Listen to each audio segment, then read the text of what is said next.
Good morning, Thrifty Adventurers. It is Wednesday morning, and I am going to do the video that I talked about doing last week that I just didn't get a chance to do. I am going to be answering questions that people have asked me in Thrifty Adventures, which is my Facebook group.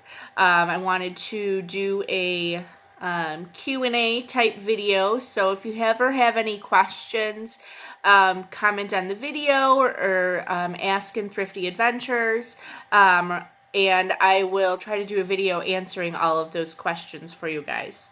So, first off, I had someone ask me about selling monogrammed golf towels. I have personally never sold monogrammed towels, but I have sold many golf shirts that had different companies on them and different things on them.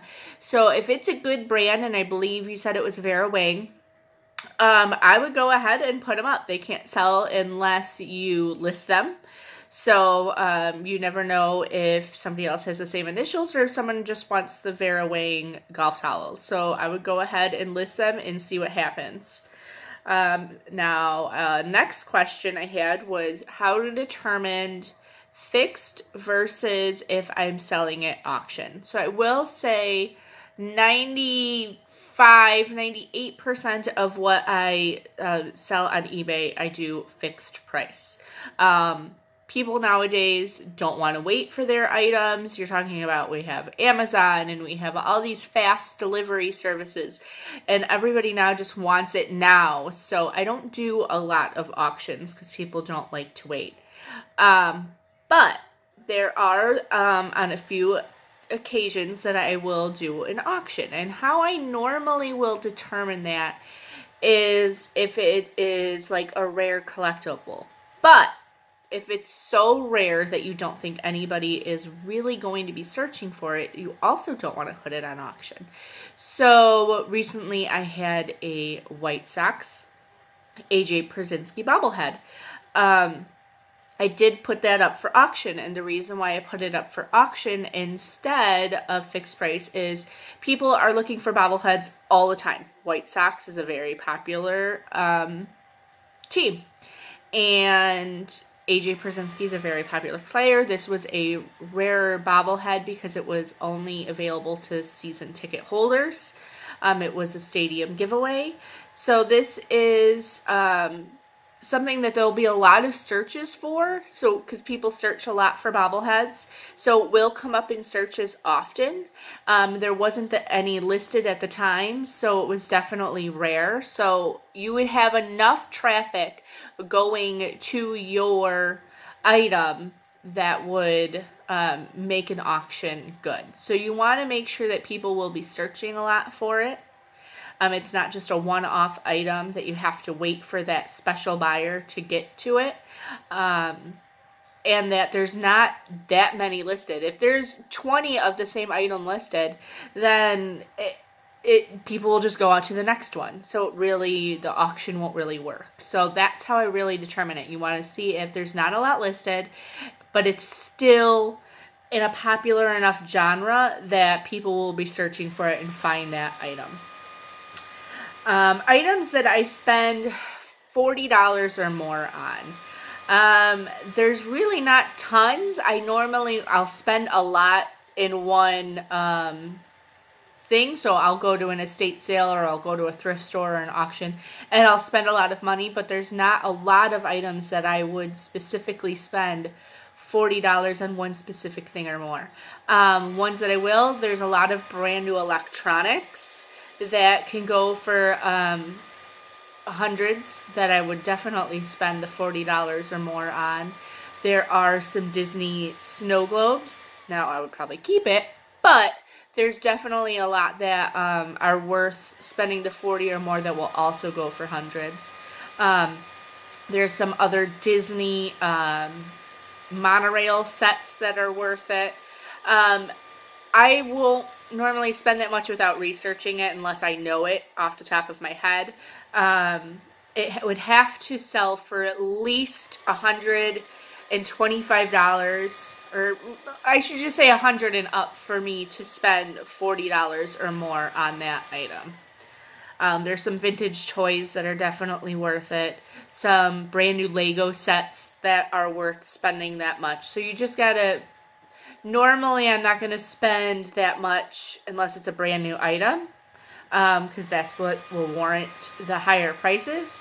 But make sure you're doing your research if you're spending that much on that item. And you don't want to just look at how much they sell for, but you want to look at how many have sold compared to how many have not sold. Make sure that number is good, because if you have an item that sold for $200 but there's 50 that didn't sell and 2 that did, it's still not worth the time invested in that. Where do I source? And I talk about blankets a lot. This person was asking that, or saying that she couldn't find a lot of blankets. I find a lot of blankets at thrift stores. Savers, not really Goodwill. I don't see too much at Goodwill. I have found a couple, but I find them more at Savers, which I know is not in every state. But really look at your thrift stores. That's where I find a lot of them. But I shop at tons of stuff. So I shop at thrift stores, I shop at rummage sales, I shop at estate sales, I do auctions, I do storage auctions, I do some online sourcing on eBay, shop Goodwill, trying to think if there's anything else. There's so many different places that you can source. But thrift stores, garage sales, estate sales, those are my main places. Saturated items.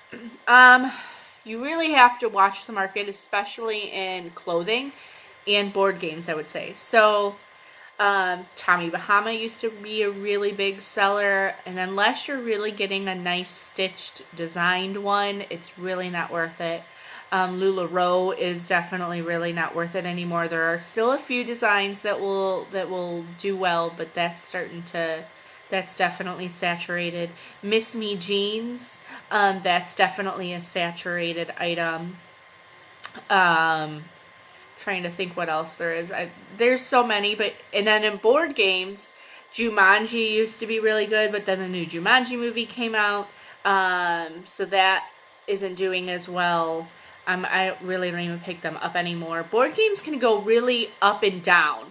So a lot of good board games will stay a good board game, but sometimes it'll sell for $20 and sometimes it'll sell for $30, $40. Especially during the holidays, those board game prices will definitely start to go up because that's a big holiday seller. So just try to, when you're selling in a certain niche, just try to watch the different trends and watch how many things are listed and what the prices are going for. That's really all I can say to that. And then phone sales. I've never really done the flipping of phones, so I'm not exactly sure. I can't really speak too much on that. I know that is a big trend, but I really don't know much on that, unfortunately. Let's see. Ending items. When you do end an item, just like I had a garage sale recently, and I did have some items that I still had listed on eBay in there. So if someone bought that item, I would just go and end that item. It does not give you a defect if you are ending it before it gets bought. So as long you just would pick item not available for sale anymore, and you just end that item. That doesn't matter how many you do, it does not give you any defects. The only time you're going to get a defect is if the item sells and then you're ending it because you don't have it anymore. So make sure that if you're selling on multiple platforms, that you're keeping track of that and you're getting those items taken down. And then setting up my promoted sales. I love promoted listings. I don't keep crazy big track of it. I don't set up different categories. I just have all of them lumped into the campaigns.